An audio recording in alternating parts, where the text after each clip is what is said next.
So it is all about showing the love today. We're so glad you're here. In honor of Mary Wilson of the Supremes, one of my favorite songs in college, Baby Love and all that. So in honor of her recent passing away, we opened it up with some good lovin'.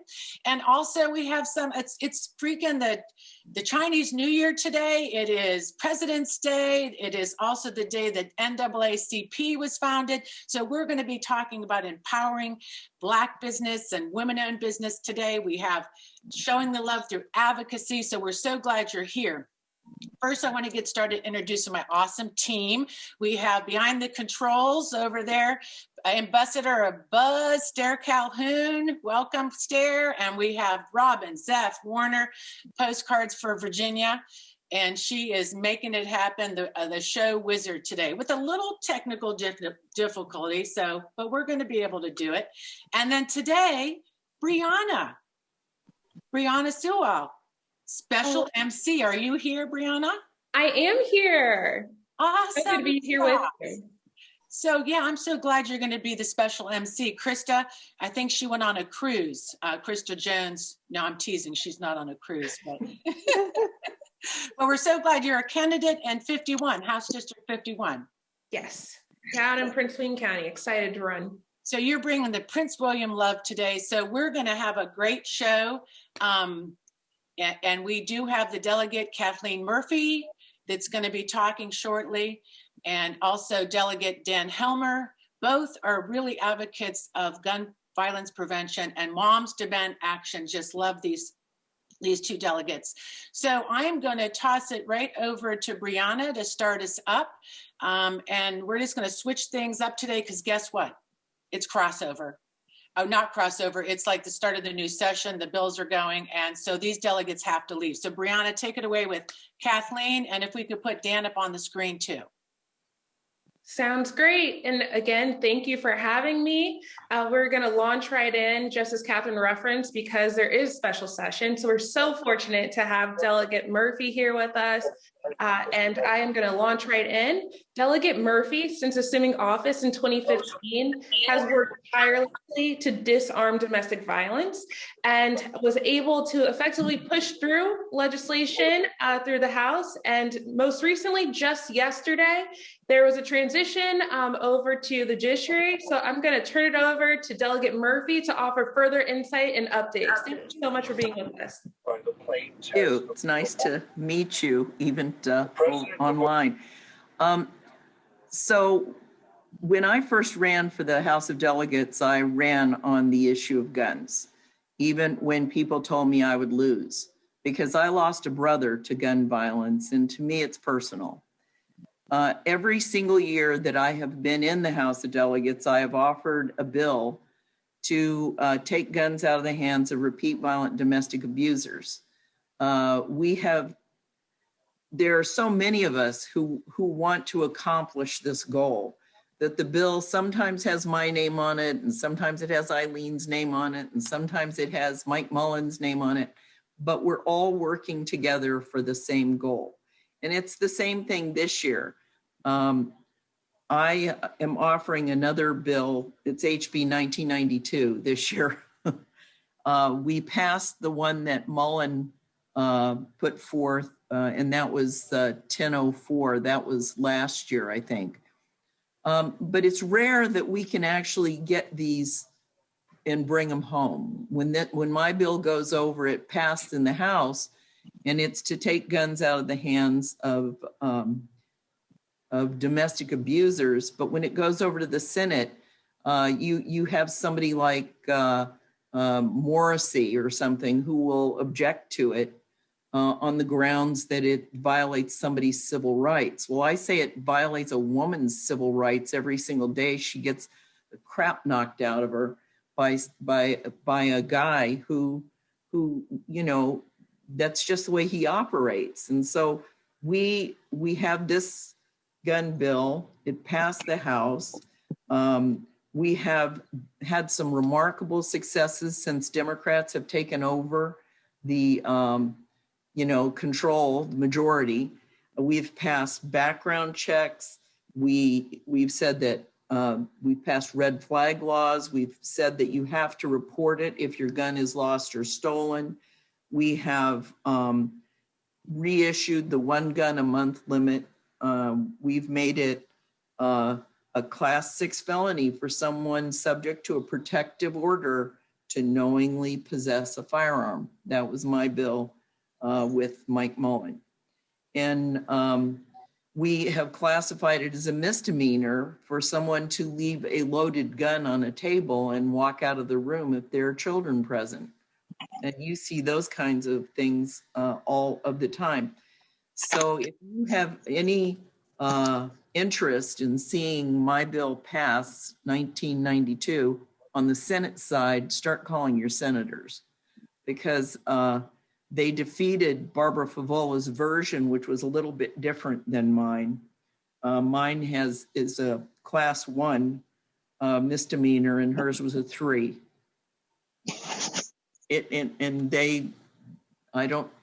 didn't want brother to brother to be included. They didn't want parents to be included.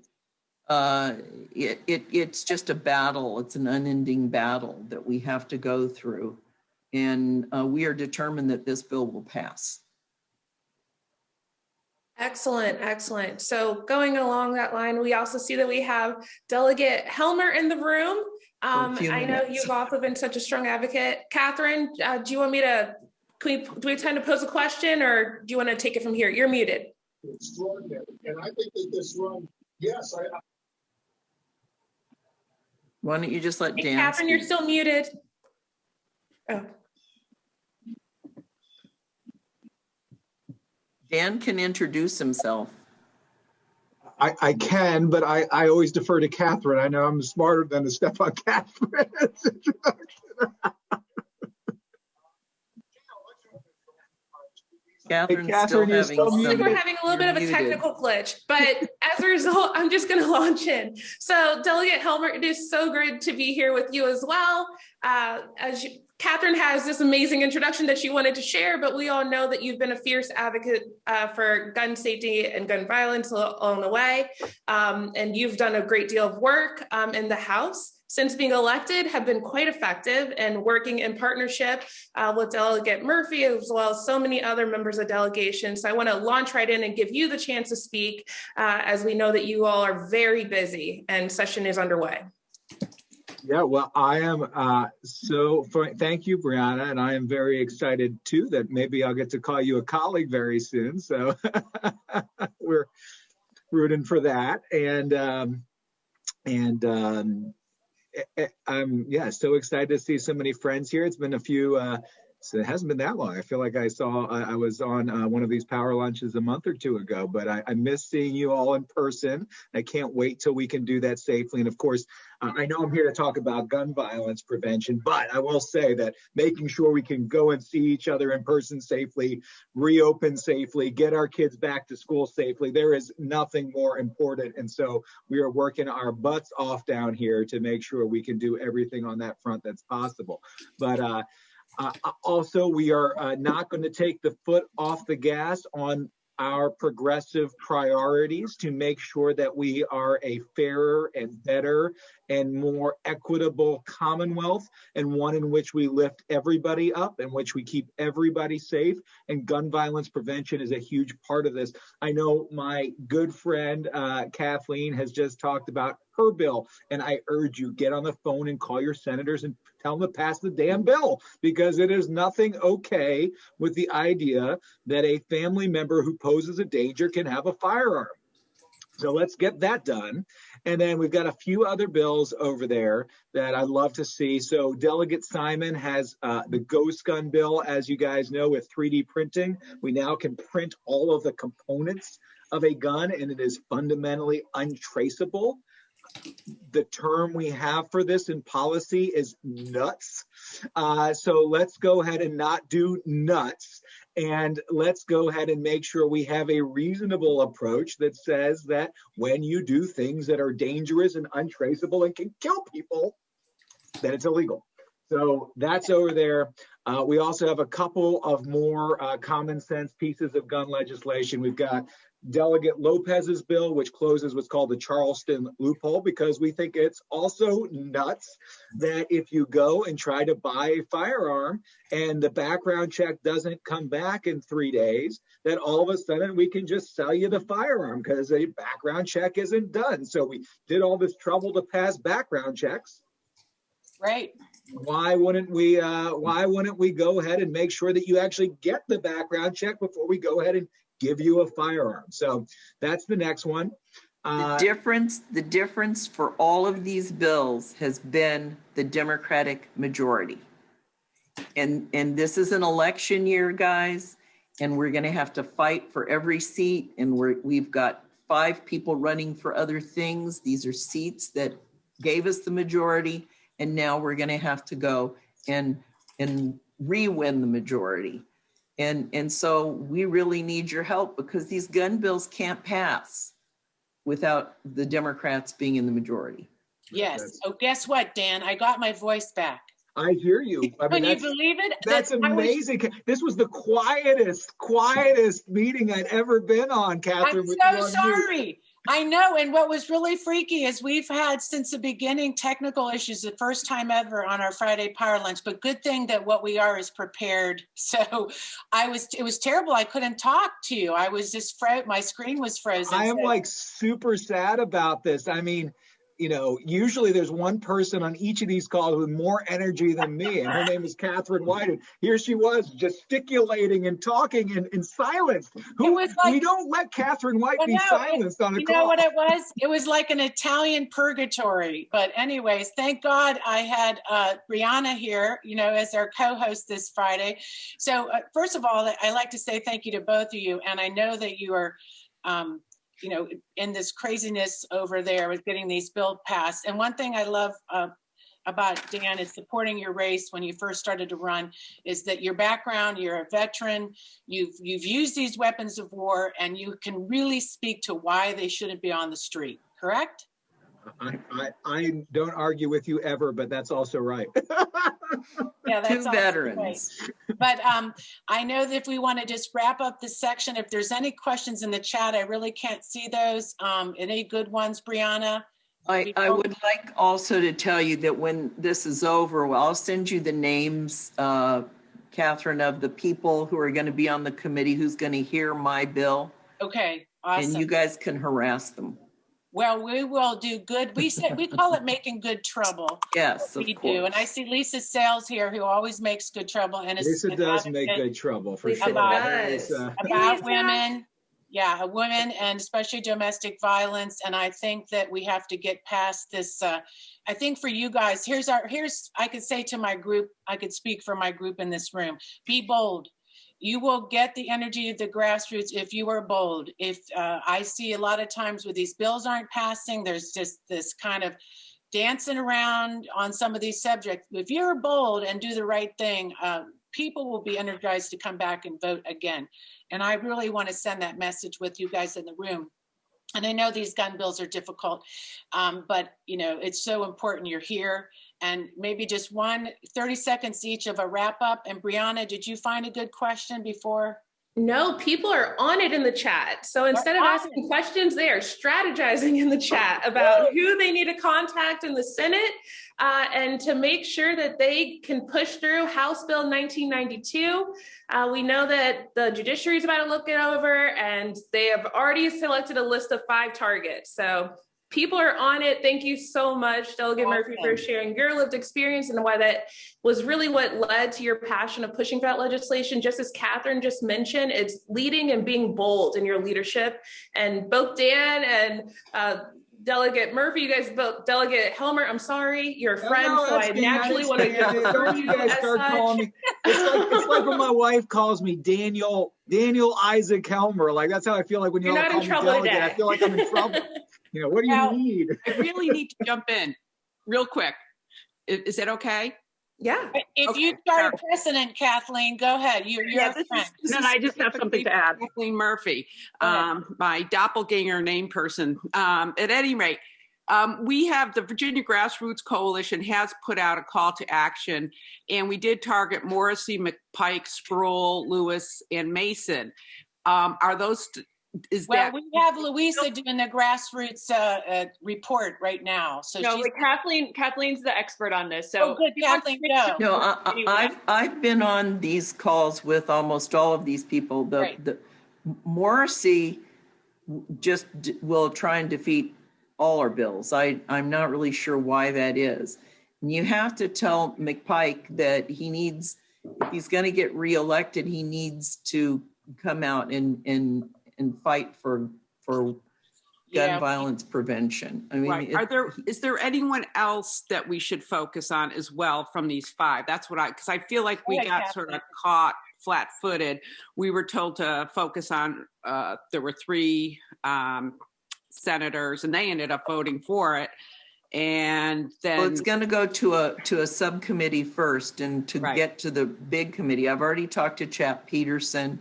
Mm-hmm. You know, he always is good to make some suggestions about how the bill can be either presented or refined or the focus can be shifted.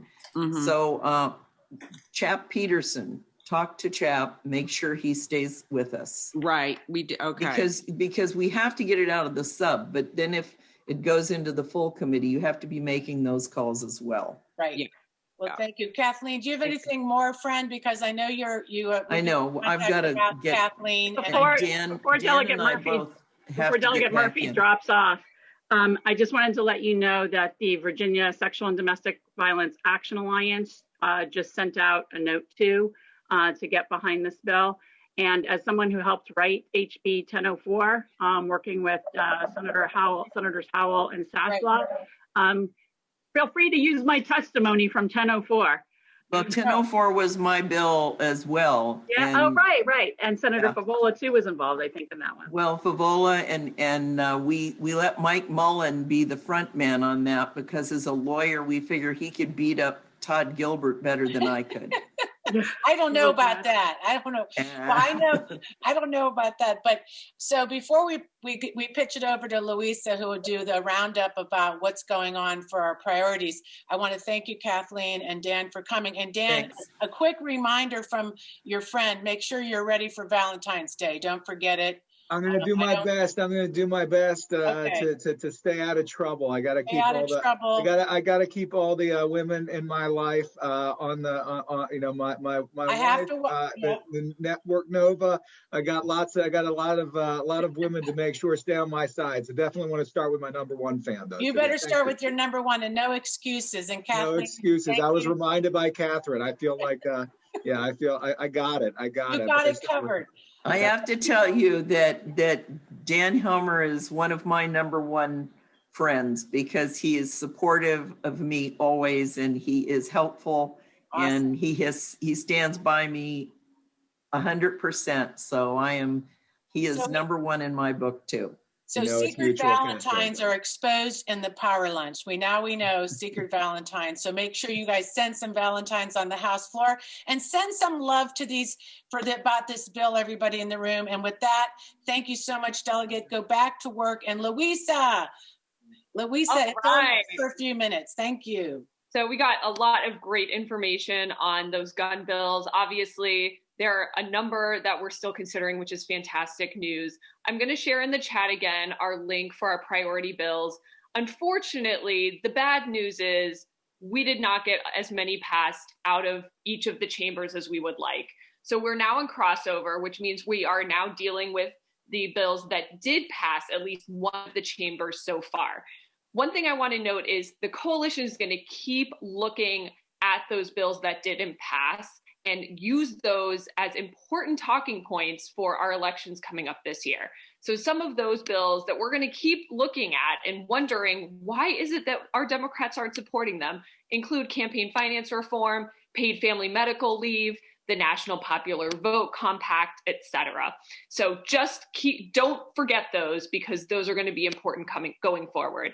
We have a number of calls to action that are coming up this weekend. I will put my email in the chat. If you aren't already signed up for our calls to action, please let me know so that you can have the updates on who to contact and when to contact them. A couple of the big bills we're going to be looking at are clean car standards. We're going to have a vote on soon, early next week, reproductive health, and also the pipelines bill.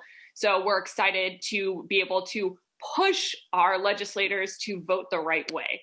And then finally, I want to remind you that we do have federal legislation that is happening now that we finally have an administration doing work in our favor. So there's HR 1, the For the People Act. I'm going to put a little info in the chat. We need to call our representatives here in Virginia. The Virginia Democratic delegation is behind in signing on to this bill. It is patroned by lots and lots of Democrats across the country, and 4 of our people are not signed on yet, which is really, really not looking so good for Virginia. So we need to call Elaine Luria, we need to call Don McEachin, we need to call Abigail Spanberger, and we need to call Jennifer Wexton. They have not signed on. And finally, there's going to be an event to learn more about the For the People Act. If you are interested, on February 16th, I know that STARE has been promoting it, but I just wanted to say, if you want to learn more about it, that would be a great event to do so. So thank you guys. Again, we've got 2 weeks to go in the legislative session. Keep up the great work on these calls. Yeah, I have a question for you. Yep. So just real quick, why aren't these Congress people signing on to the HR 1? What's the controversy? I don't know, actually, right? I just have been getting these calls to action from different people. Campaign finance reform.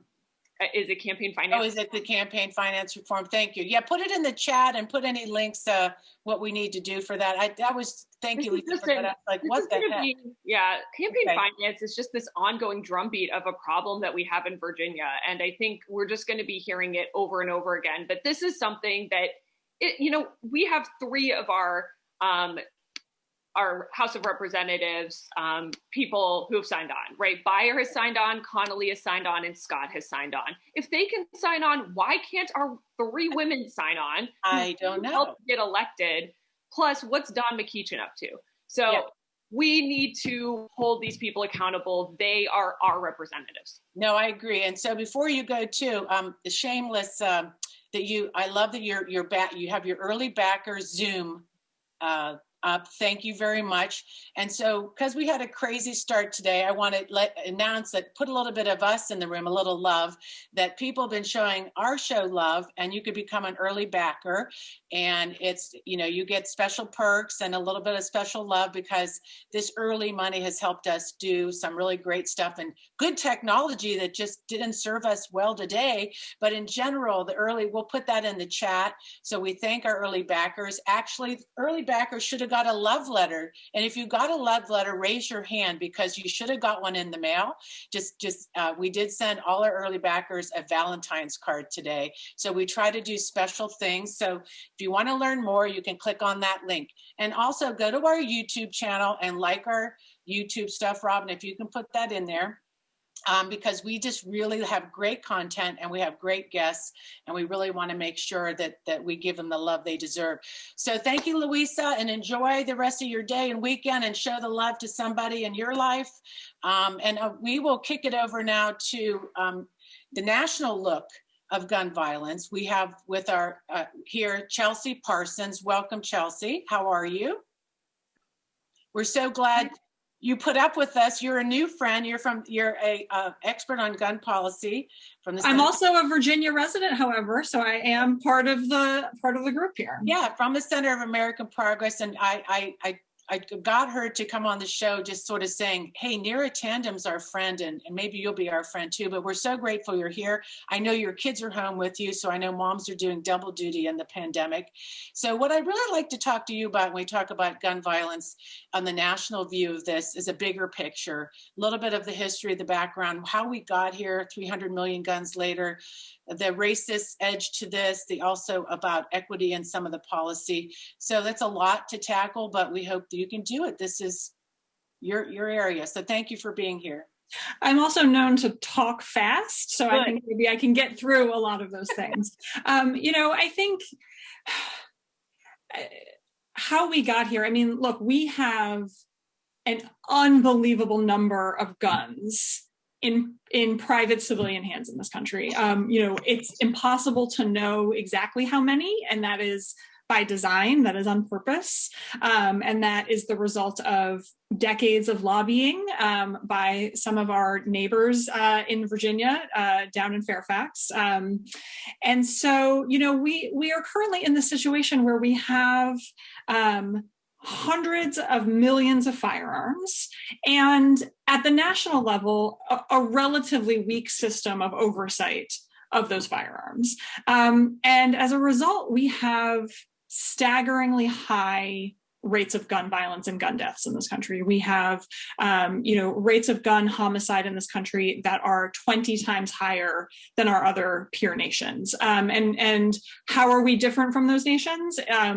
We have more guns, and that really is the bottom line explanation for that. So we have a lot of work to do, and I think that one of our biggest challenges that we face when we're talking about this issue and when we're working on this issue is really being honest as advocates and as policy experts about how we are approaching this problem.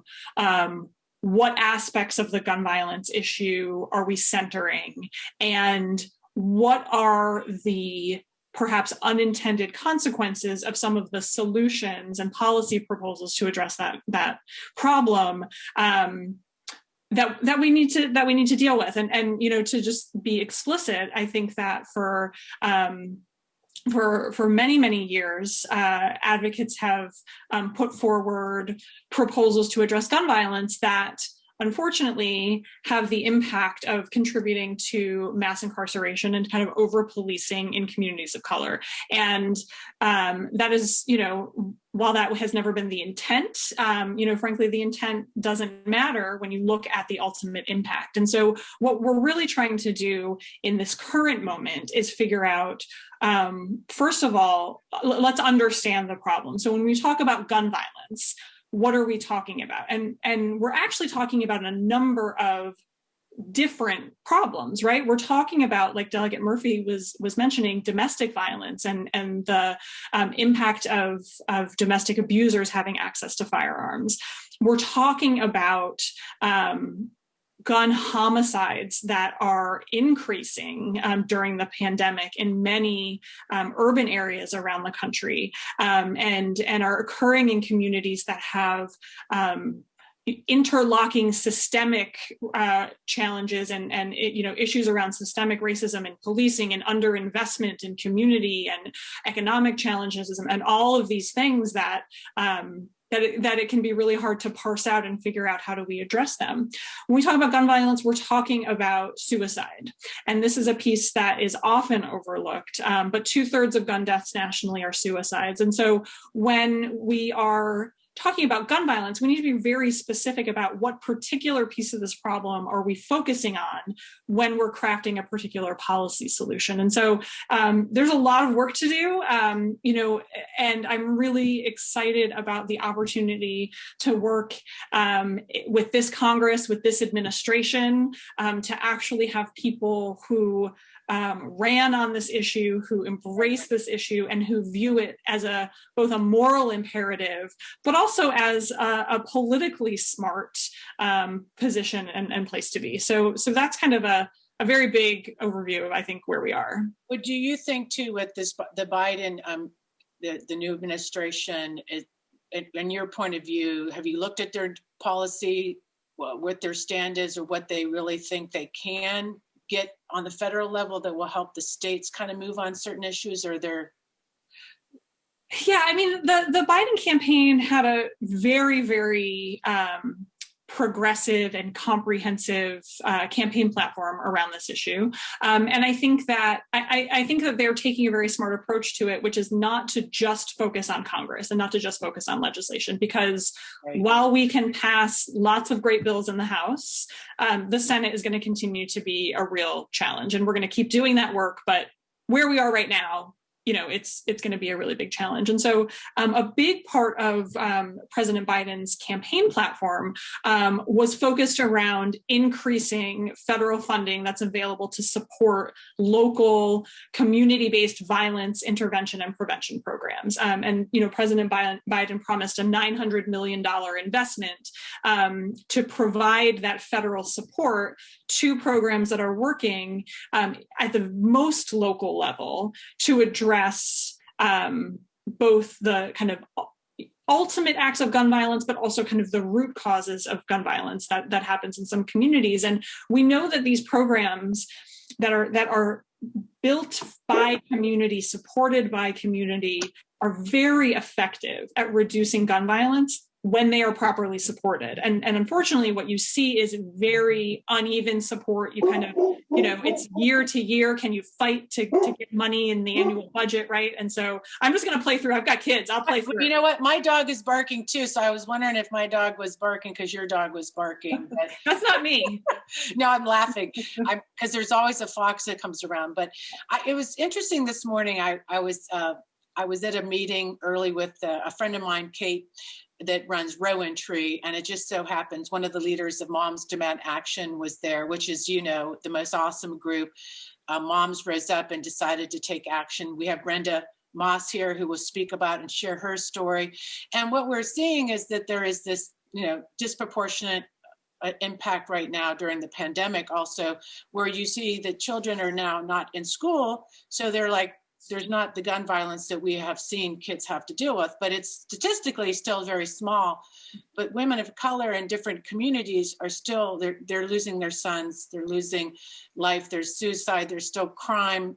We know in Virginia, we've seen an uptick in crime in certain areas. So what is your, on the national level, or a big look at this, this issue? I mean, how do we make this really, in some sense, it must be long-term, to address it long-term. Yeah. So many issues, It is. And, one of the other things that's really tough about this issue and Moms in Everytown and Giffords and Brady and all those organizations do so much work on this, but we really have to change the media narrative around gun violence because it creates this perception that, it's only big mass shootings that are the problem, right? And I have heard people say, oh, well, in 2020, we haven't had any mass shootings. Right. There were 611 mass shootings in this country where 4 or more people were shot in 2020.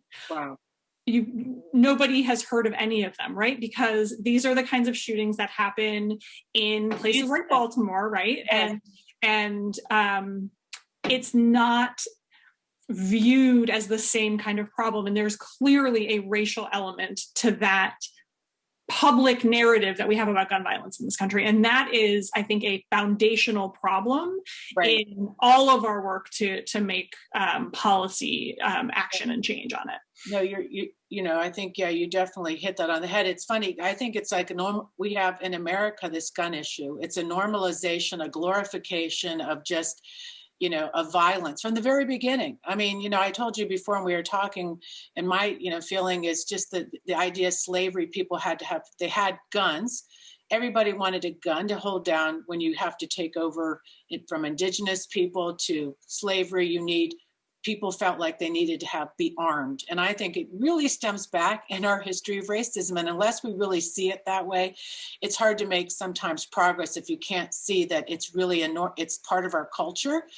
And then we have to move around that culture and make some changes. So, well, it's so great that you're here, and I know you're home and with the kids and busy. So to take some time, and your expertise is really appreciated. I hope you stick around because I want to give it over to Briana to introduce our next guest, a very special lady. Thank you so much, Briana. Chelsea. Yes. Perfect transition, thank Catherine. You, just recognizing the opportunity that came from all of the racial upheaval that we were feeling and experiencing last year, and how we need to just continuously change that narrative and make sure that we're telling the story of today. So Chelsea, thank you so much for doing that. And then that leads us right into our next speaker. This afternoon, we are joined by Brenda Moss. A fierce advocate for gun safety and vocal survivor aligned with Moms Demand right here in Virginia. Lynchburg, in fact, correct? Exactly. Excellent. Yes. And it is it's my pleasure to introduce you to this group and turn it over to you. I feel like we're kindred spirits. My mother's name is Brenda as well. And watching that video, I just felt the fire and passion in you. So today we're just going to let you share a little bit about that fire in your belly that fuels your fight as a survivor. So thank you, Brenda. Thank you for having me. Thank you all for having me. I am honored to be here. I'm here to tell you my story. Just for a moment, I want you to take the time to gather a memory from 7 years ago.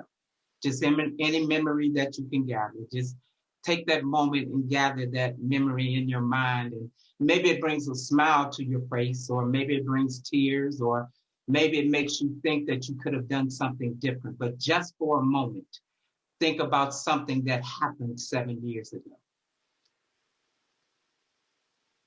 When I think of what happened 7 years ago, I think of my oldest son, Sean. Sean was 34 years old when he was shot and killed by a felon that should not have had a gun. People often say that I lost Sean. I didn't lose Sean. Sean was taken. So when they say to me, I lost him, I say, you're talking about keys, or maybe you're talking about you misplaced your eyeglasses. My son's life was taken without permission. So when I think of 7 years and I think of what Sean has missed, he has missed seeing his son turn 18. He has missed being introduced to his 2 new nephews. He has missed the laughter that we used to share. He has missed even the experience of the pandemic. You see, the person that took Sean's life literally did not want him to live. He shot him 17 times. And my question was, what gun shoots 17 times? Who allows someone to have a gun that shoots 17 times? And where does your mind go when you stand over another human and continue to pull a trigger for 17 times? So when I think of the 7 years that have passed, I think of what can I do to honor Sean? Because what I decided in the beginning was this. I was not going to lay down and take it. I was not going to give the murderer the right to say that he got away with something. I decided that I would get up. Not only would I get up, I would find someone that wanted to listen to my story, someone that wanted to fight with me to end gun violence. I didn't know what it looked like. I didn't know what it sounded like, and I didn't know where I was going to do it. But one day, because of a Facebook page and an event that said Moms Demand Action, I got invited to this event, and I found out that there were people that wanted to end gun violence. Did I know a lot about Moms Demand Action? No, but I knew that I wanted people to understand and know that we should not have to live like this. Another mother should get a knock on the door. See, I got a knock. I didn't get a phone call. I got a knock from the neighbor that said Sean has been shot. I didn't understand all of the words in that moment. And I was hoping that she said someone and not Sean, but it was Sean. I want another mother not to have to experience the fact that you follow the ambulance to the hospital, and when you get there, they tell you your son is not there. I don't want another mother to have to experience the fact that they walk into a room and they say that your son is gone and you can't see him because now he has become a homicide. I don't want another mother to go through that. So when I found Moms Demand Action, I found somewhere where I could be heard. I found every town where I didn't have to explain why I felt the way that I felt. And I didn't have to explain why I stood on platforms and told the story of my son. Because for one thing, the legacy of my son will never be lost as long as I'm alive. Because I vowed to be his voice forever, to speak against gun violence. This is what I say. I don't want your rights. I don't want your guns. I want you to be responsible for the choice that you've made. And from where I stand, all of those with guns, most of the time you find that they don't want to be responsible. If you can purchase a gun for over $300, my question is, why can't you purchase something to keep it safe? I give voice to my son by speaking against gun violence. I'm not going to change my mind. I'm not going to step back. Before I do, I'll add more to it. Gun violence is ruthless, and it is ruthless in this country. And we need to change that. We talk about the gun violence in the Black communities. We can't just keep talking about it. We got to do something about it. We can't stand on the other side and holler over into the communities. We have to go into the communities. We have to bring the resources. We have to bring the things that they need. We have to say why it is we need them to vote. We just can't keep talking about gun violence in the Black community. We just can't keep sending up prayers. We just can't keep saying, oh, this percentage. No, we can't keep using the percentages if we're not going to do anything about the gun violence in that community. See, because this is what I do know. The Black child is just as valued as the white child when I'm speaking. When I speak for survivors, not just for my son, because I don't want another mother to go through what I've been through. It's not favoritism. Mm-hmm. It's humanism. Mm-hmm. Yes. So I'm standing here today. I'm speaking here today to let you know, if I have to go by myself, I'm going. Mm-hmm. Because I will not want another mother crying. I do not want another sister wondering why her brother is gone. I don't want another son believing that he has to take a gun in order to find food or pay a bill in the household. I don't want that. Mm-hmm. So I stand and I say we have to end gun violence. Listen, there's nothing else you can take from me. Absolutely, positively nothing. And in this journey, I've learned that I have to have tough skin. And I'm just tough enough to do what I do. Mm-hmm. You are. I will not stand by and let gun violence run rampant and not do anything about it. So when you think of the 7 years again, I want you to think of Sean. Sean would be 41 years old this year. Say his name. And I hope that name makes you mad enough to do something other than talk about it. Mm-hmm. I hope it makes you mad enough to realize that the kids that look like me deserve a better life. I hope it makes you mad enough to vote the right people in office, mm-hmm. because it has made me just that mad. So, because of Moms Demand Action in every town, this is why I do what I do. I honor my son and I honor survivors. They get up and do this every day. They don't have a choice. They can't say, today I don't feel like it. We don't have that option to say, today I'm just not going to make the phone call. Today I'm just not going to go vote. Today I just don't feel like talking about it. We don't have that option, because if we take that option, that may be the day that another life is taken. So every day we get up and we do this. Yes. We didn't choose it. But because I've been given the mission, I'm going to fight until I win. I love it.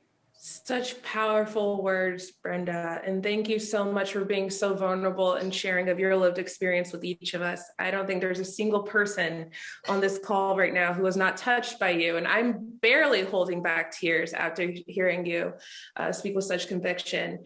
There are so many good quotes in there that I just want to extrapolate, but the one that just hit me was when you said it's not favoritism, it's humanism. And again, it's the idea that in your videos where you have spoken at different symposiums and conferences, you talked about how gun violence is a global issue and it doesn't have a color and it doesn't have a nationality, but it has a target. Yeah. And I think everyone on this line heard exactly what you were saying and exactly what you meant. Do you want to delve a little deeper as Catherine opened up this call today, by acknowledging that we are celebrating Black History Month, that we are celebrating the power of love, and how that all has come into the story that you told us today and will continue to tell to anyone who will listen? When we talk about love, you have to first talk about hope. And without hope, you can't find the love. So people ask me, how do I find hope? First of all, you have to be looking for it. If you're not looking for hope, you're not going to find it. And once you find the hope and embrace it, you embrace it into yourself first, and then you can give out love. Then you can look past my faults, maybe. And then you can look past the color of my skin. And then after you give out that love, you can figure out, what can I do to make it broader? What can I do to make it bigger? How can I show it better myself? I'm not going to wait for my brother to do it. I'm not going to wait for my sister to do it. Sometimes there are just some things you got to do by yourself. And then while there are people watching you, maybe someone else will come along and do what you did. So look for hope. And when you look for hope, the love will come. That's a good segue. What a powerful message. It's so powerful. Thank you, Brenda. Brenda and Briana, I'm so glad we did this segment. It's just so important as we really do talk about this weekend, this month, just forever, to keep Sean, that name. I think everybody here will hold that name in our hearts, friend. It's just so powerful. But love leads, and compassion is important. And so we're so glad that you came to share your story, because without sharing, that sharing of stories that Moms does is really what moves people. Like you said, we could talk about numbers and statistics and all this stuff and the reasons why you can't do some of these things that may happen because if you do that. But when you hear from people, when you hear your story, that just goes away. That, right? Yeah, so important.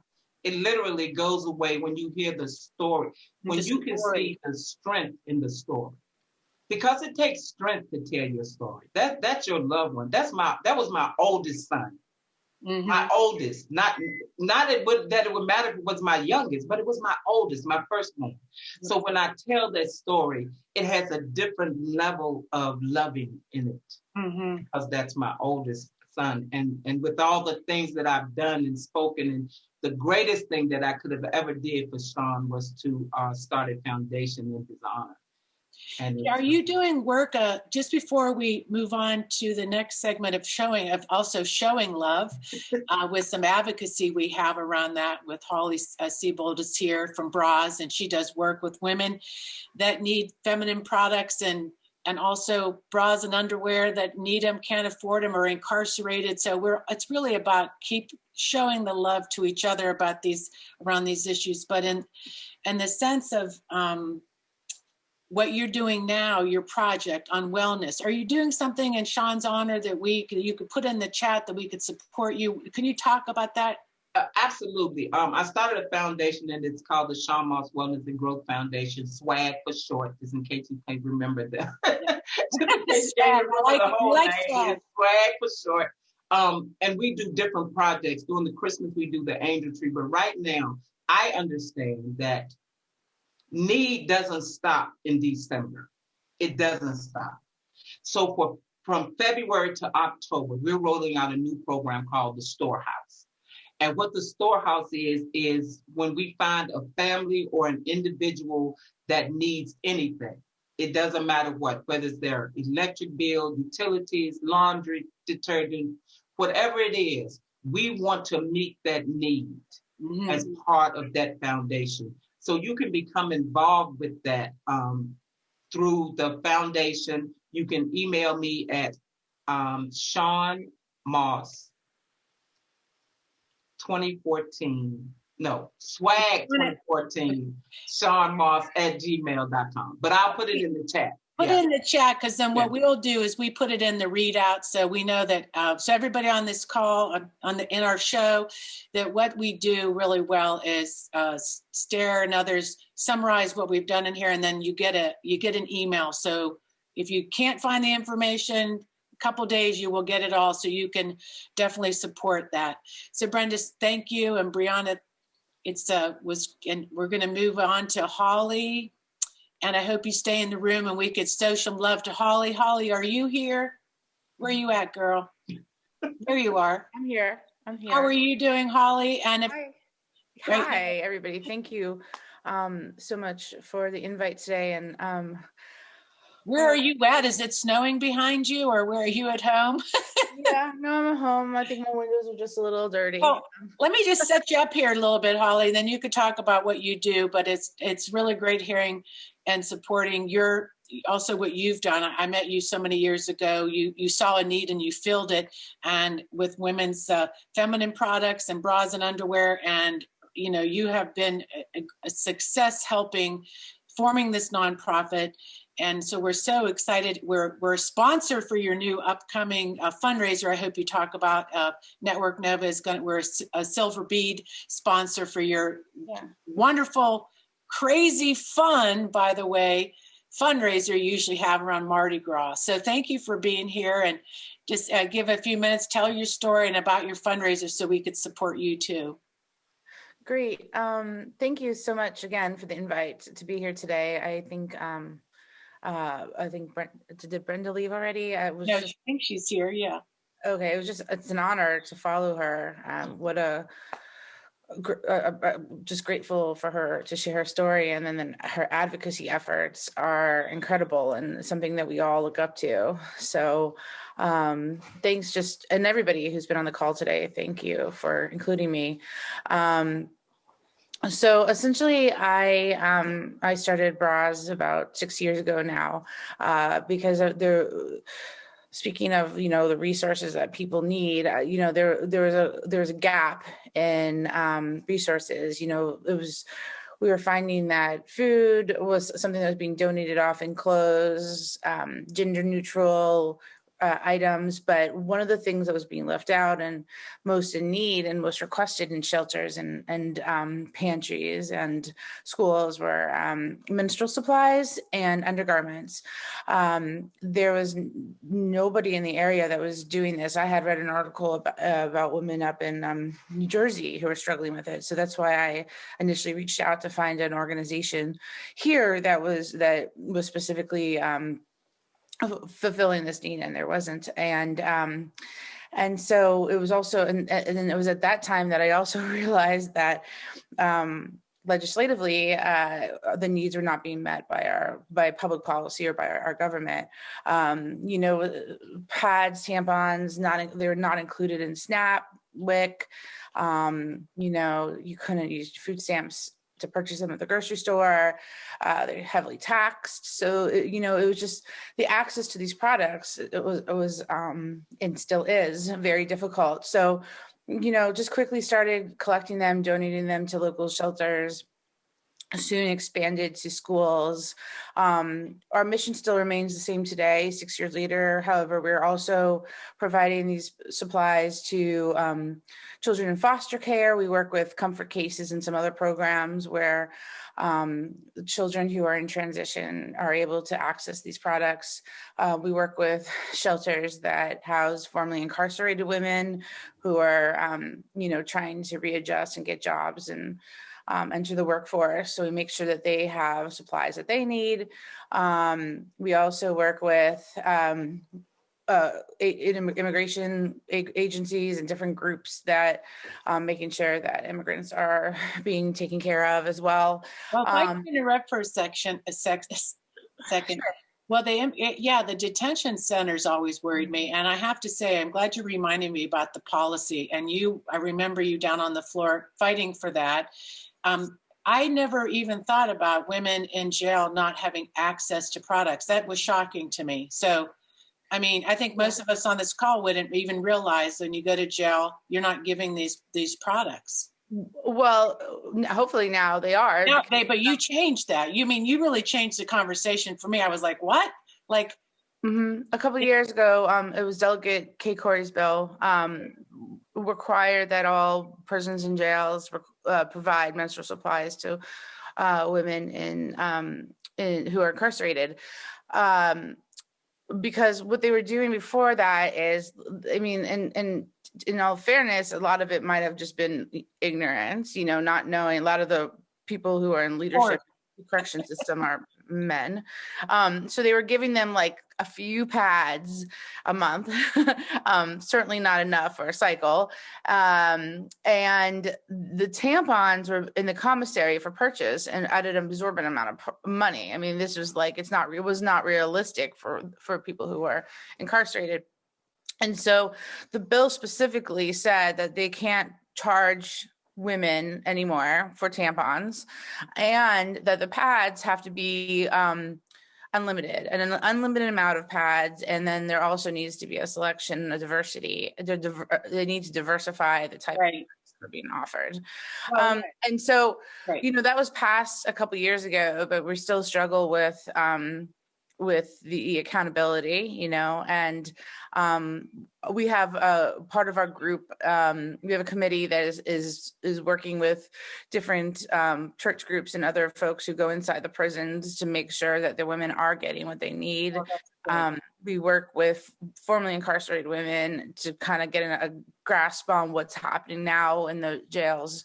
But it's still hard. We're still finding out that it's still not happening. Well, it's like one thing has to go. We're getting up to hour, but I don't want to. Sorry. No. Look, it's okay. We're all here, cozy. It's cold outside, so yeah. But I don't want you to leave without talking about your fundraiser on February 26th, and we can put that in the chat. But just quickly, because we need to also get to soul cakes. Oh, right. We want to give everybody the love today. So tell us about the fundraiser and how we can get involved. So thank you very much. So everything that I just described has to be funded, right? And so how we, our number one source of income is our Mardi Gras fundraiser every year. And this year is a little tougher because we are doing it virtually. So we really need lots of love, online love. So it's free to attend, and I can put the link in the chat box. It's free to attend, but you just we're asking for donations, underwriting, like you could purchase a pack of pads. We're also selling raffle tickets if we'll have a raffle, and we have awesome silent auction items, one of which Catherine is also offered to donate. And so all the proceeds go to our mission. So it's like a win-win. You can buy a fun activity on our silent auction, and all the money will go to what we do. Yeah. Totally gonna donate. We can still take that as well. Well, I'm totally going to miss the in-person. So hopefully next year in February, you all have to sign up. This is a blast. It's like a gaggle of gals that's so noisy, and there's drinks and food. It's so much fun. So thank you, Holly, for being here. And please put all the info in the chat. Okay. And then, because you just really segued, I think, Robin, let's just go for it. We have these great, Robin, if you want to show we went down, we wanted to support, let me start over. So because it's Valentine's and because it's Black History, we wanted to do to really support a Black-owned business, and specifically a woman. And we found Tanya Soul Cakes. So after we're done watching a little bit about Tanya, we do have some prizes to give away of her great bakery items. So stay And with I want to add that we went to her shop because, of course, on Valentine's Day, a baker can't stop and come on the Friday power lunch. So she was so nice to let us show up and take a few minutes of her time in the shop. Otherwise, she would have loved to have been with us. Yeah, she's awesome. New friend. Go, let's roll it. Okay, so how's it look? Ready? Looks great, Stair. Go for it. Right. Okay. Baby love. Turn it up. You got it? Good. It's up. Perfect. Hi, I'm Tanya Logan. I am the owner, operator, baker, pastry chef for Soul Cakes by Tanya. We've been in business for almost 5 years now in this location. My business started as a home-based business over 10 years ago, and so now we are here. 500 media company, and they're accounting. About 10 years, ended up being their accounting supervisor. Here, you can turn it up a little bit. Woke up one morning and didn't want to go to work. It's hard to hear. My husband asked me what I wanted to do. I said bake. Maybe people turn it up on their own computer. Yeah, it's up. It's up as high as it'll go. Okay, gotcha. Like, well, figure out what you want to do, and so I quit and went to culinary school full time, and started my home-based business at that point as well. Well, the business was started on our pound cake. Mother taught me how to make the pound cake. It's a family recipe, and so that's what I've continued to do. I did alter it a little bit. I do offer it in different flavors. It was always a vanilla pound cake when I was growing up, but we do lemon and almond. We even do chocolate chip. Do cupcakes and cookies and pies and puddings, and we also do custom cakes and wedding cakes. So we do everything.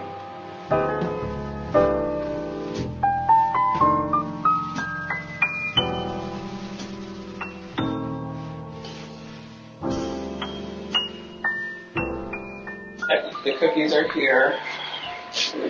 The lip cookies, these are our Frenchie sets that we have. Our giant gnome cookies, our nerdy bear, and then our bear with the heart balloons. All done by my wonderful decorator who's over there making Yoda cookies, because those were our most popular cookies this year. And the cookies that we just most recently did were for Black History Month. A woman requested to have those cookies made instead of Valentine's Day cookies. To be honest with you, I usually think of it as Black History is American history, and it's 365 days for me. So it's really important to reflect this month. But it's also important to know that this is an American history, not just Black history, because we are the fabric of this nation as well. So it's not just 27, 28, whatever, how many days a month that we should be thinking about how we've impacted this nation. It should be all year round. Women love to support women, and that has been tremendous for us, for people wanting to just come to us because we're women run. My entire staff are women of different ethnicities at that. So it's really helpful for us to get the support of women. I think the secret ingredient is really that we love what we're doing, and that we put our heart and soul into everything that we make. That we're creative at that. For anything that we're doing, we try to be creative. But I think that love is really what helps our product be what it is. I love it. What a great way to end. But we have prizes to give away. Don't we do? Let's roll some. If you stay in the room, you may win a prize. And Robin, show us what it is. Uh-oh. Unmute yourself, my friend. The prize is we have some of her amazing lips to give away. So if you're ready, we're going to do a couple spins of the wheel. Yeah, spin the wheel. Where'd you go? Can you see it? Yep. All right. Who's the lucky winner? Let's go. All right. We've got a couple of these cookies. We bought all she had, so here we go. Let's keep rolling.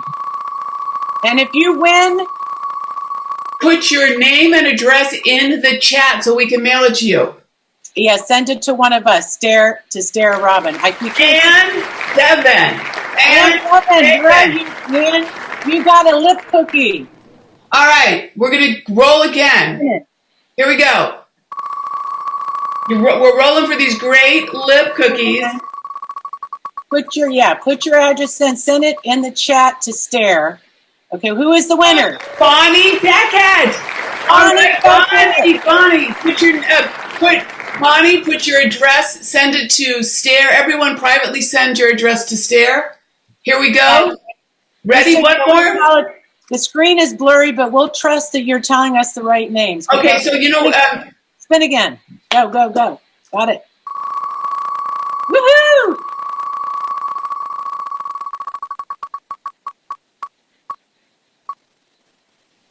Who is it? Marissa Edmund. Marissa, if you're here, put it in the chat. Marissa. All right, so we have one more. We have one more. Here we go. One more. I love the spinner. Spinner! What do we got? Janice Linkov Johnson. All right. Woohoo! Thank you, Robin. All right, Briana, where are you at? Come on, spotlight Briana. We're going to say goodbye to everybody. It's 1:06, and if you stayed in the room, you want a cookie, I hope. So what did you think, friend? I have to ask you, do you have Valentine's Day plans, or what do you have a special? Are you going to be call time all weekend? I was going to say, I'll be collecting petition signatures. So anyone who wants to show love on the 51st, come meet me at Woodbridge High School from 1 to 3.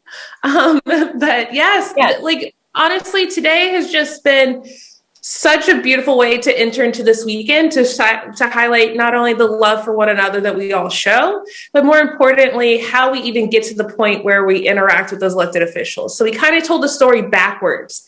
And I just love to watch that play out. So we started off with our elected officials, and then we went to Luisa and we talked about advocacy and the strategy behind it. But before we even could get there, we were able to hear the compelling story of Brenda Moss, where she told her lived experience and talked about the power of the story. And same with bras. It was just a simple issue in the community that just felt people to feel compelled to action.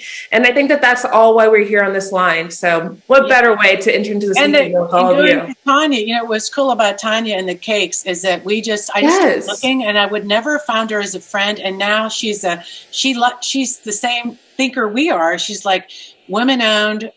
Black history all year round. All year round. We support each other, love each other. So thank you for coming and showing the love. And I want to tell everybody here today. We'll be here at that next week. Little teaser about next Friday. We're here at noon. We have Chris Matthews, who is a great singer-songwriter. And we also trying to think, we're going to have the winners of this year's award. The Virginia Library gives award out for the strong Black and women and men. Do I got that right, Briana? I'm not looking at my notes. So we have the winners of the yearly award, and we will have the winners of that in Virginia. That should be really fun. Chris will be here, like I said, singing. So, and also if you want to stick around, we do the after chat. We'll do that also. We want to make sure that we support Briana in your race. And we just hope that you become an early backer of the show. And we hope to see you next week. So show the love all weekend. One tidbit I forgot. Frederick Douglass's birthday is February 14th, right? Yes. Because his mom just referred to him as her little Valentine. He didn't know his birthday and he picked that. So that's a little tidbit nugget for you.